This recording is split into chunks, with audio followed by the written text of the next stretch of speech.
Hello and welcome to another edition of Conservative Corner. We're very glad that you've joined with us here. And as you do, and I hope you do, every month, and will continue to do so throughout the year and the many years after that. In the early 1990s, a gentleman from Newton named Steve Ross, an extraordinary gentleman who survived 10 death camps throughout his childhood, his adolescence in Europe during World War II, was the special psychologist for the city of Boston, helping at-risk children get their lives together. And he proceeded in that job for a very long time, or should I say he proliferated in that job. What many people didn't know at the time was that Steve Ross was also a Holocaust survivor, and having survived the aforementioned trauma throughout World War II with the 10 concentration and death camps. One day he went to his primary employer, the then Mayor Ray Flynn, and he went to visit him at City Hall in Boston. And he had the proposal for a Holocaust memorial. And the meeting was supposed to last for 10 minutes. The meeting lasted for an hour. At the end of the meeting, the very Irish Catholic mayor brought Steve to the window overlooking Faneuil Hall. And he said to Steve, he said, "Look down below. This is where your memorial is going to be." And of course, that is the New England Holocaust Memorial at Faneuil Hall, of which Steve Ross is the founder and the creator of that. That was his living legacy. But not just that. His legacy was symbolic with the Holocaust Memorial, which many of you have seen, and if you haven't, you ought to see it. And even if you haven't seen it, I guarantee you probably did. Anyone who has been to downtown Boston has seen it. It's a wonderful tribute, or wonderful memorial, I should say, to the victims of the Holocaust, the 6 million Jews who perished there. So go to see it. See it, especially after you watch the show and what we're going to talk about today. Mr. Ross was also shall we say, he was a philosopher, a psychologist, he was a motivator, but he was also a patriot, a super patriot. In his later life, when he retired from the schools, when he finished raising his 2 children, Julie and Michael, he devoted his life towards telling the story of the Holocaust, what happened to him, and what it meant for the future. But not only that, he became, shall we say, a motivator, a cheerleader for the American nation that adopted him, that saved him from the Holocaust. And I had been with him, fortunately, and I was very glad to have done so in his later years, on many such occasions where he would enthrall audiences of anywhere from 50 to 500 with stories about what he endured in the Holocaust and how he was rescued by American soldiers. And above all, he would tell the story about what it means to be an American and how special this country is. With that being said, I've always wanted to have his children and his grandson with us to talk about, bring people up to date with what is happening today, just in terms of the anti-Semitism that we see. And I'm very proud and glad to have with us here today his daughter, Julie Ross, who's an attorney, and his grandson, Joseph, and who's now in high school. And one of the things that your father, and I will say the wonderful Steve Ross, the great Steve Ross, was talking about at the time was the fact that anti-Semitism led to the destruction of European Jewry and led to his imprisonment and his near death on many occasions. But nevertheless, he was able to prevail from that, to just move on from that. And he's been gone now for 5 years. And obviously, he passed away long before the current wave of anti-Semitism sweeping the world and sweeping America became prevalent. And it's very pertinent that you're here today because just to carry on not only the legacy of what your father endured in the Holocaust, he taught people about the Holocaust, but as it applies to today. Now, when he would speak about anti-Semitism and the Holocaust, there weren't many examples for today. And this is just going back 5 to 10 years. But there are a lot now. There's a lot now. And this is what we are seeing today on college campuses around the world, everywhere, even in America.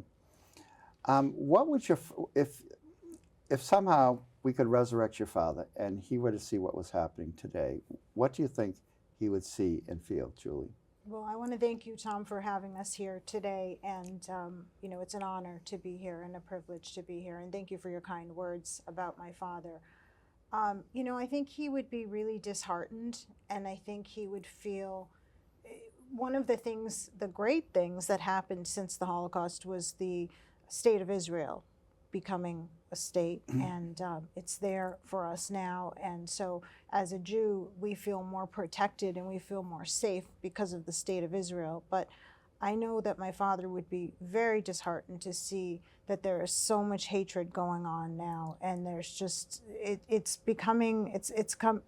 gone to a level that is just scary. It's scary to be Jewish. It's scary to wear the Magan David. It's scary to walk down the street and people know that you're Jewish. You don't know if you're going to get attacked or what's going to happen. You have to think about these things now, where when I grew up, we didn't really think about these things. We lived freely in Newton and grew up, everybody was, not everybody, but so many of my friends and people, neighbors were Jewish, and we just didn't think about these things. Now you have to really think about it. So I know my father would be very disheartened.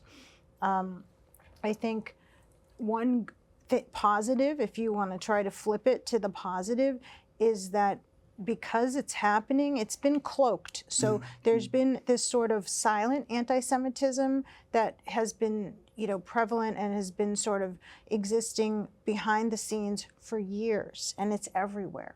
But now it's so much more out in the open, and it's so much more blatant. And so in that respect, there's a positive there in that people are seeing it now. People are seeing what Jews have been dealing with for years, and people are seeing the anti-Semitism, and it's raising awareness of anti-Semitism. And I think that that's important. And I think my father would really agree with me and say, this is in some ways a positive, because we don't want to have anti-Semitism, but it's raising awareness. We're seeing that it's happening, and the rest of the world is seeing that it's happening, and they're seeing what's happening to us, and maybe they can identify some other cultures and peoples that have been historically discriminated against, can identify with the Jewish people, and I think that that's a good thing. Back in your father's day, when he started speaking about the Holocaust again in the 90s and throughout the 2000s, back then, not too long ago, really the only anti-Semitism that you heard about in America, they were the occasional skinheads, the Nazi rallies, where 12 people would show up somewhere in Michigan, some white supremacist compound in Idaho. That was really it. Now it's permeated, it's really extended into so many different facets of society. And what's frightening is how it has permeated universities, especially the elite universities like the Columbias, the Ivy Leagues, places like that. And a lot, in many ways, it's really not so much the extreme right, which it's there, but it's really a minute movement compared to the radical left, which is really prevailing it, which is really pushing it. And Joseph, you just returned from an event called the March of the Living, and for our viewers, the March of the Living is a program where many Jewish students can go on, and what they do is they bring the students to Auschwitz, and they bring them to Auschwitz to see where the Holocaust happened, in this primary place where about 1 million Jews were killed. And right after that, they bring them to Israel. I wrote about that some years ago for the Israel National News, and it's a very stirring moment for the students who were there. I've never been on it, but Joseph has. Joe, tell us about what you saw and experienced that. Also, especially coming from the perspective where your grandfather was from Poland. He was Polish. He was in Auschwitz. Somehow he survived Auschwitz. And now his grandson, you, have returned to Auschwitz. Tell us what you felt, what you saw, and how it was Yeah, when you were so there.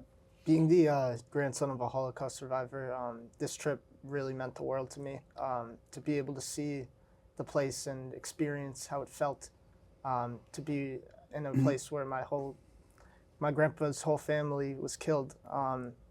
It was very difficult, very sad, but also one of the most impactful trips I've ever been on. And being in Majdanek and the woods where we heard terrible stories. And of how, so that was an additional concentration. we went Majdanek, to where you were. many different concentration to camps Azovstal? and other sites where numerous Jews were killed, and it was so impactful for me being there. And you felt a sense of pride also to be able to stand on those exact grounds where countless Jews were killed and be able to be alive and free as a Jew. And it was one of the hardest things I've ever done, but also so impactful. And I felt great pride being there, being able to see that. You know, I think that especially as we enter the era now where the generation of World War II, they're pretty much dying off. The average World War II soldier, I think, would be 98 today. And the Holocaust survivors, many of whom were children during the Holocaust, they're at least in their 90s. So they're also not going to be with us within a decade. So there are there's quite a few, shall we say, in Newton and Brookline. And there are gatherings for them still. And they have one, I believe, 4 times a year here. And the German government, to its credit, is and has been very supportive of them over the decades, really over the past 70, 75 years, so to speak. But, you know, it's interesting.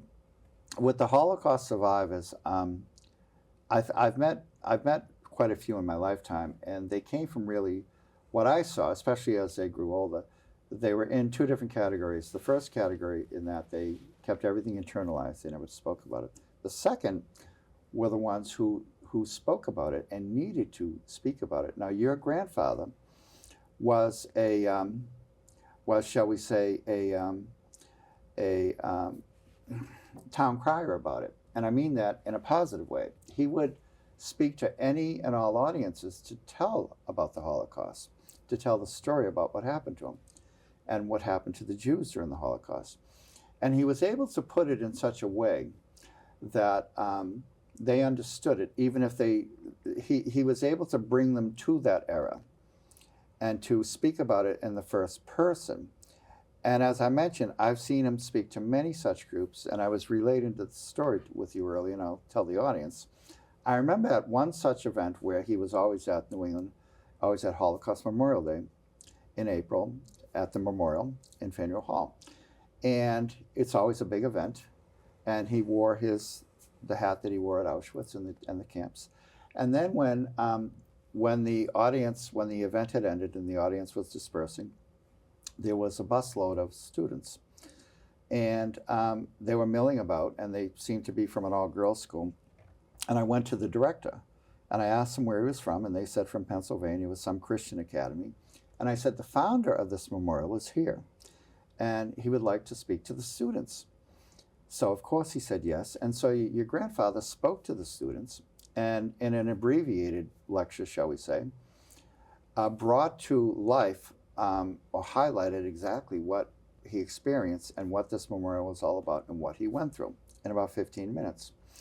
So these teenagers were so enthralled by what they heard from him that they literally didn't want him to leave. They kept following him, and they had tears in their eyes.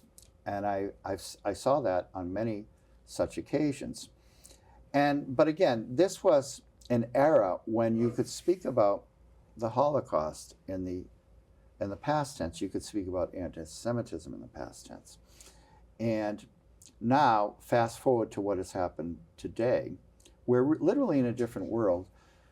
And that really all changed on October 7th, where in 2023, when suddenly the state of Israel, the Jews, were suddenly viciously assaulted by a massive army of terrorists coming from Gaza, indiscriminately killing civilians, of all ages, from elderly people to babies. And some of the things that they did to the civilians were unspeakable, but would have been sadly familiar to your father, to your grandfather, your father, from World War II.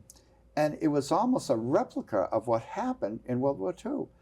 You know, the indiscriminate killing of the Jews, literally and I hate to use the term, but the burning of babies in ovens, the massacre of women, the viciousness they assaulted the Jews and murdered them, 1,200 of them, before the Israeli army was able to respond. And it was really an eye-opening for the people of Israel, and I think for the world as well.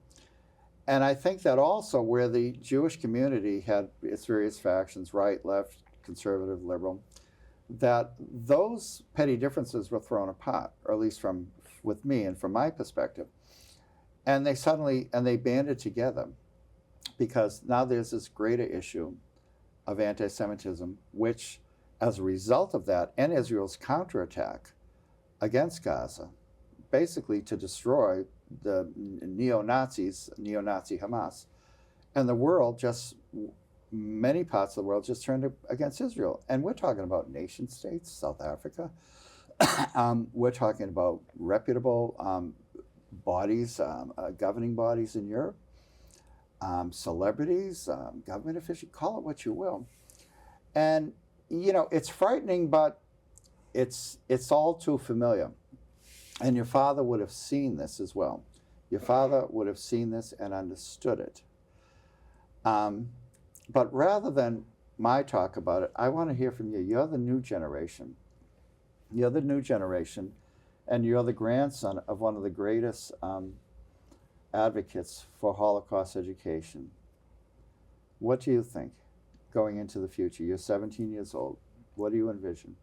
Well, my grandfather was very captivating, and he could take on any size audience and really motivate them to show them what a good person is and how the Jewish people aren't evil, as stereotypes portray us at times.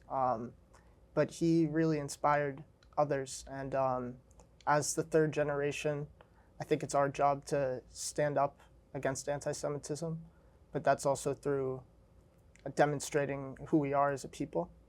We're a very small minority, but also a very strong people. And it's not always been easy to stand up against anti-Semitism.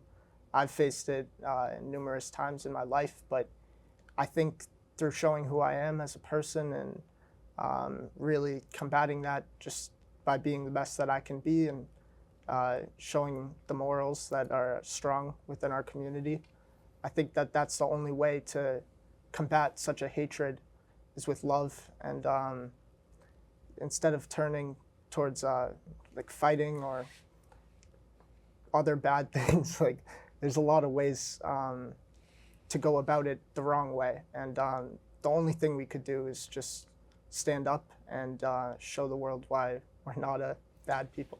But you know, now the new anti-Semitism is really hatred of the state of Israel. Mm-hmm.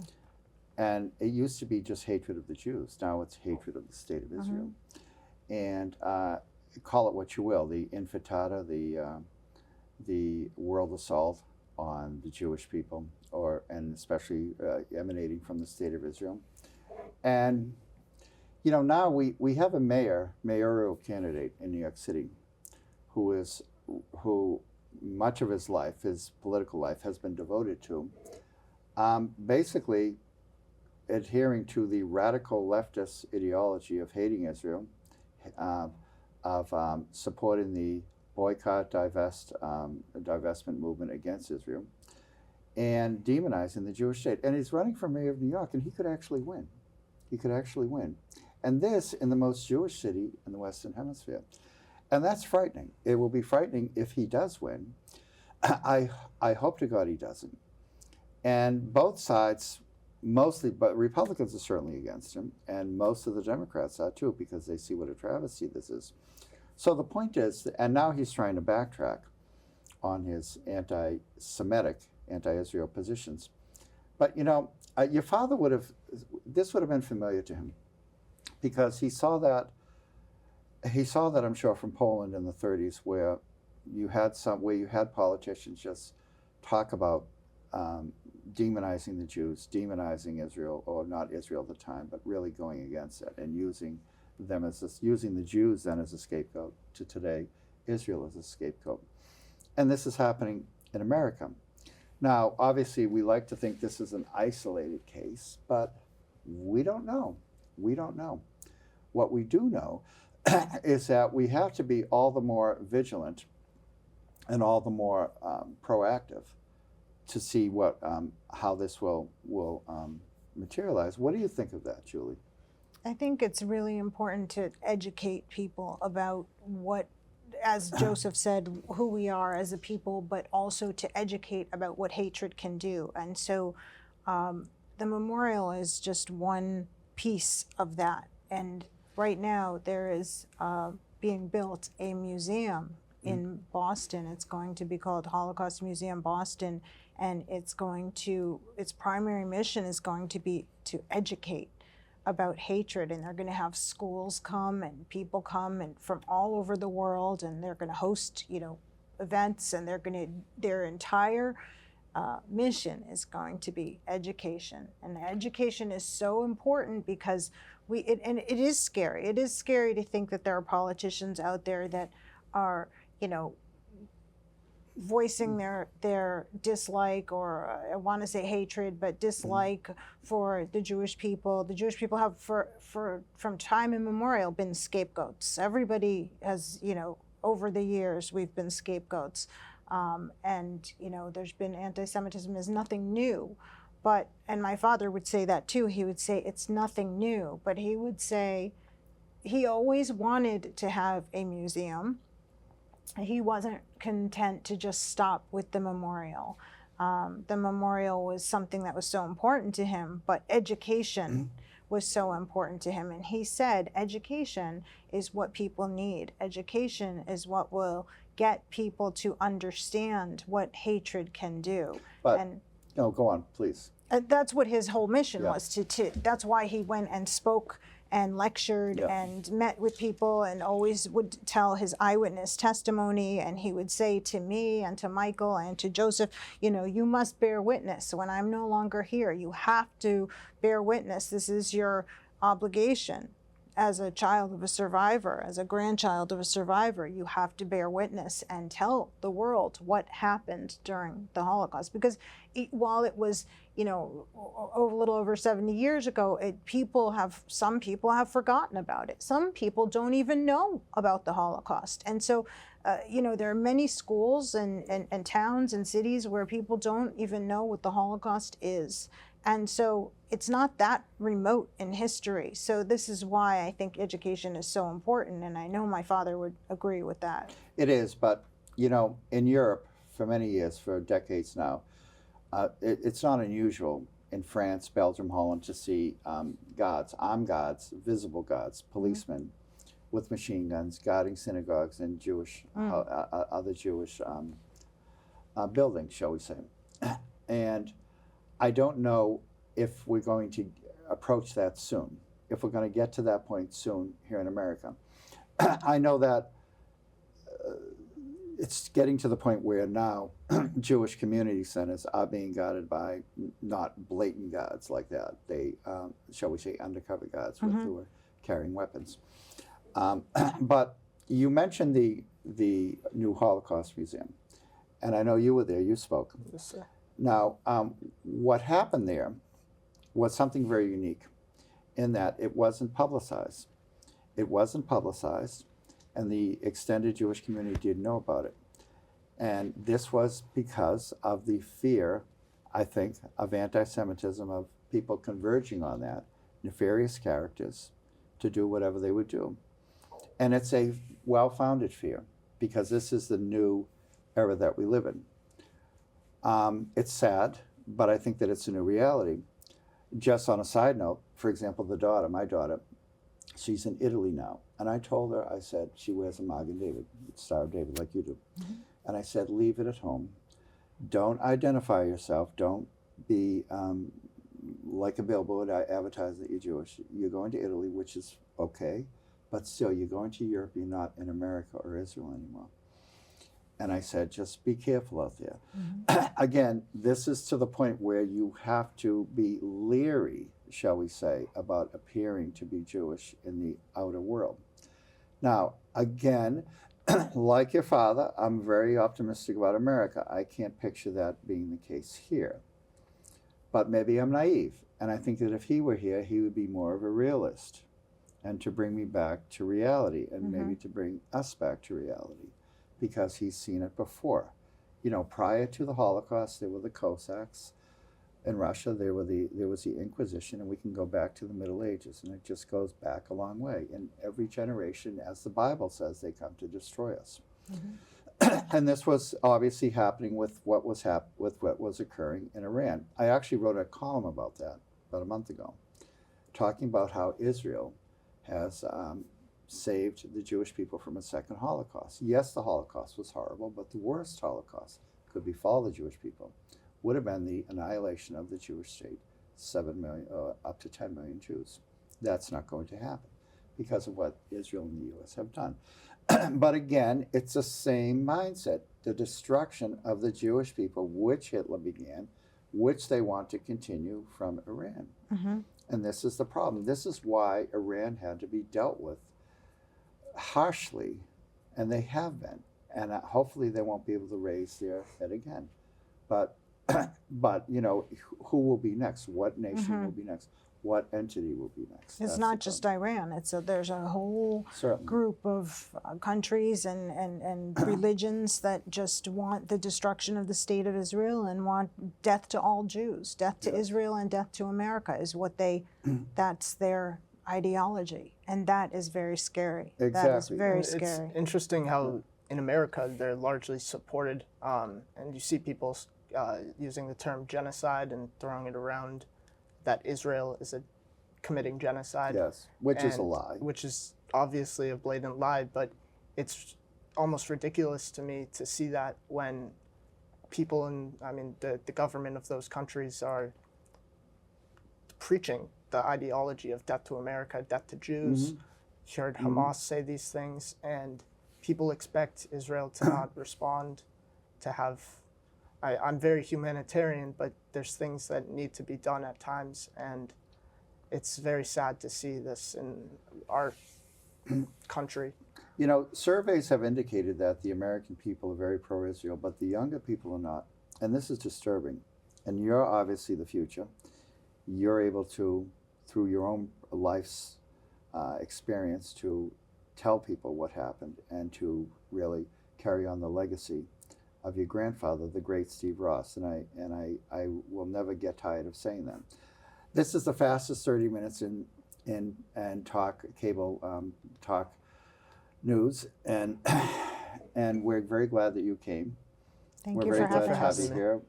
It's been a while, It's a pleasure. and you both look wonderful. You've carried on the legacy of your father and your grandfather, whom we all love dearly, and who is very, very much loved by the community and the greater Boston community as well. So we thank you for being here. Thank you Thank so you, much. sir. Thank you so much for having us. It's a pleasure and an honor.